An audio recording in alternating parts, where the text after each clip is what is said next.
What's up guys, and welcome back to my channel, and if you're new here then welcome to our little corner of the internet. Today we're going to be watching a video titled "I've lived in my American home for 3 years. It hasn't gone as planned." What does this mean? Let's see what this video is about.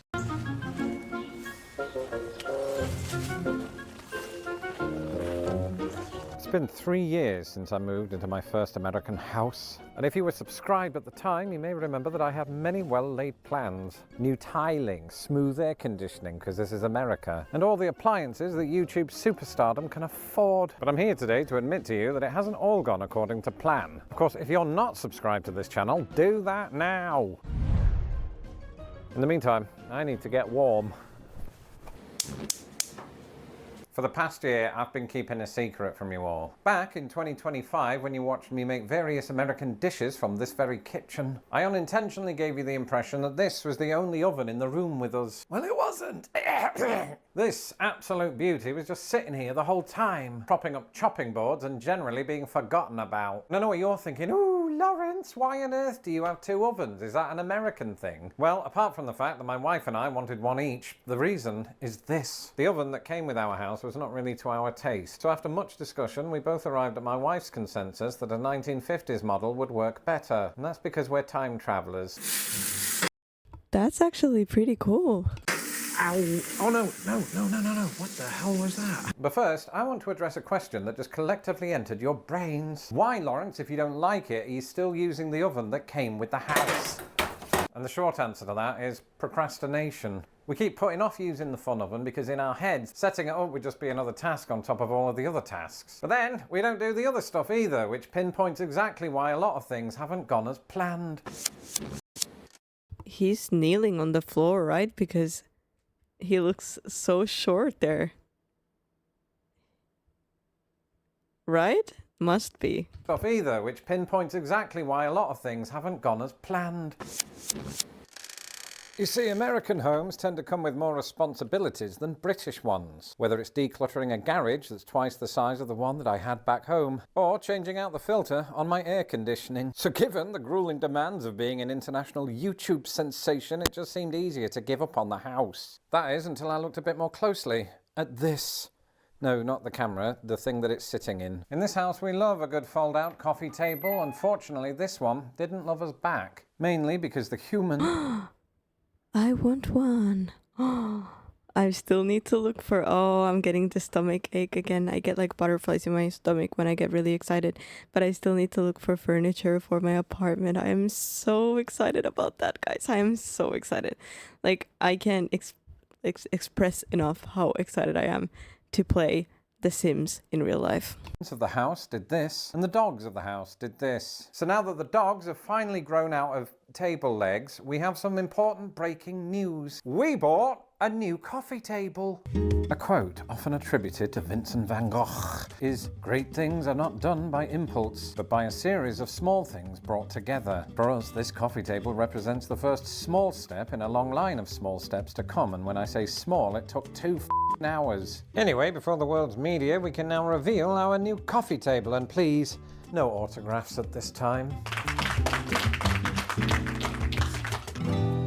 Of course, this is all a reminder that my home life should never take a backseat to my life as an internet phenomenon, especially when DIY projects like this oven can be incorporated into my future videos. That said, to entertain my future, you have to understand my past. 3 years ago, when we hadn't fully moved in yet, I spent a couple of nights sleeping in this old house by myself. I don't recommend it. Between the odd, sometimes very odd creak and the hum of the heating, I laid there in a puddle of my own sweat. But this is silly, I thought, patting my head dry. Even thousands of people who watch my videos don't yet know I live here. I think we're fine. And then I was like, well, what if my internet connection is compromised? I might wake up to some over-enthusiastic subscriber who gained access to my mortgage and is way too into hammers. But then I had a vision. 3 years from now, private internet access will sponsor my video, and I'll never have to worry about my online privacy again. If you've never used a VPN before, here's the short version. Browsing the internet without... What time is it, Lawrence? It's that time of year again when my house becomes unbearably hot due to a tree about 500...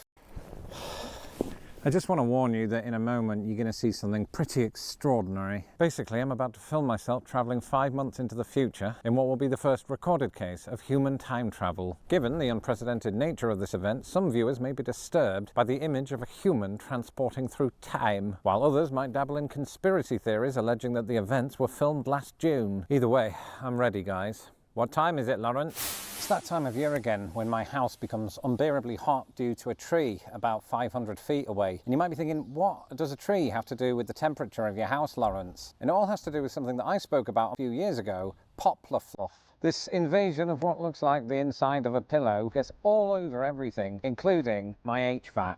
And when that happens, the air conditioning unit in my house becomes frozen over and stops working, a bit like Chicago in winter. So it's my job, as somebody who's done this before, to clean it. Now, it might seem wacky to be using the vacuum cleaner outside, but honestly, I've done this before in 2 different ways. One with wiping it off using some sort of cloth, and secondly with this. And I will say, this is probably the most effective method for getting the cottonwood or poplar fluff off your HVAC. It's also the most The yard is really pretty. I really like it. satisfying. Because I've caught it fairly early this year, there's not actually a lot of cottonwood on the machine itself. There was one time a couple of years ago where this absolutely got decimated, and that's what absolutely destroyed our air conditioning at the time.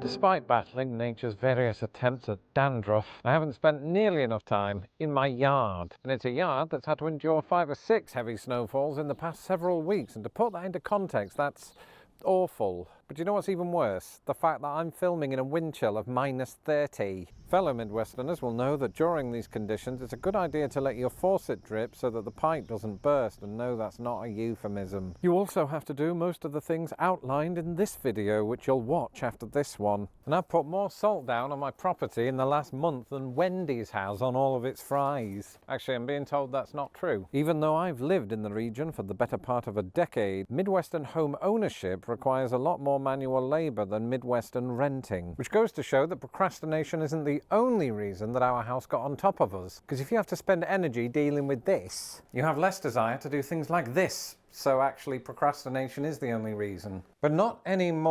True. The house owner, like owning a house must be so much work. Which is why I'm finally ready to answer the question that all of you have had while watching this video. Why do you have a broken toilet in your yard? Well, that depends on the answer that you're looking for. If you're looking for the literal answer, it goes a little bit like this. The upstairs toilet we inherited wasn't exactly operating at 100%. And yes, before you ask, I do realise after all these years that the high water level of American toilets is a feature and not a bug. And so while I was busy working at the coffee shop, my wife called in the plumber, which, shut up, and he determined that the whole thing needed replacing. In fact, he offered to install it should we wish to buy a new one. I say offered, he still sent us an invoice to remind us that he's a contractor first and a friend second. Anyway, after that we got a new toilet, and this one ended up in the yard. The end. Or is it? Well, no, because that'd be anticlimactic. Instead, I'm going to hit you with a twist so profound you could spread it on rye bread. This toilet is not the toilet that came with the house. Hello, neighbor.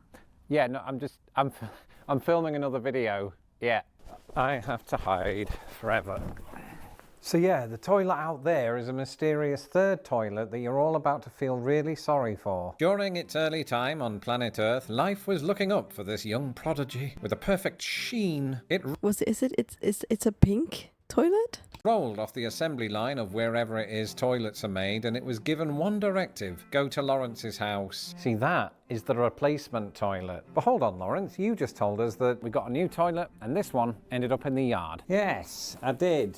But what I didn't tell you is that this is a replacement for the replacement. So what I told you was true from a certain point of view. Basically, while travelling 144 miles from Wisconsin, an admittedly short trek in American terms, the poor thing couldn't handle Midwestern roads, and I have to say, I've never related more to a toilet in my life. It arrived in a million different pieces, with shards of porcelain strewn across the delivery box. It didn't stand a chance. It died that morning before it could even have a proper christening. So why is it in my yard? Well, it's in my yard because today I had the bright idea of carrying it to the trash out back, which was before my lower back said, "What the f*** are you doing?" And so I figured I'd just include it in the video. After all, what's a better metaphor for a house that hasn't gone according to plan than a broken toilet? What's that? Your camera. Yeah, no, I almost think I should hit record. I suppose a perspective shot from within inside a toilet would symbolise many things right now. Anyway, about a moment ago, the reason that you saw me talking I have never been inside a toilet. It's nice. to a toilet is because sadly that's what my viewers have come to expect. Okay, see you later, Lawrence. All right, yep, take care.